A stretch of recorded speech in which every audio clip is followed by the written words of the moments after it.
日本的乐团 One OK Rock 这两天伫台北大巨蛋开演唱会，是去演上万的歌迷。现场闹猜猜，不过附近的住户煞笑袂出来。因家里长投诉讲，处理是未输发生地动一直伫咧害，希望相关的单位会当来改善。市府讲已经有甲主办单位反映啊，希望用拍扑的方式来取代调动。2、5暗时，民众翕到徛街挂衫的三鸡仔来一直海顶动，就连岛顶这水库水也一直海顶动。一开始，住户以为是地动，一查才发现讲根本就无地动，怀疑是徛街附近的台北大巨蛋，正伫举办日本摇滚天团 One OK Rock 演唱会，才出来一直海袂停。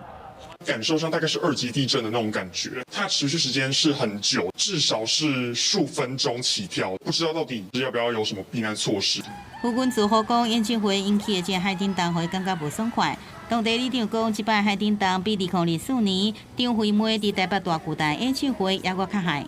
劝导的话，一段时间比较消停以后，很快它又会吵一阵子，然后我们再澄清，它就再消停，然后这样永远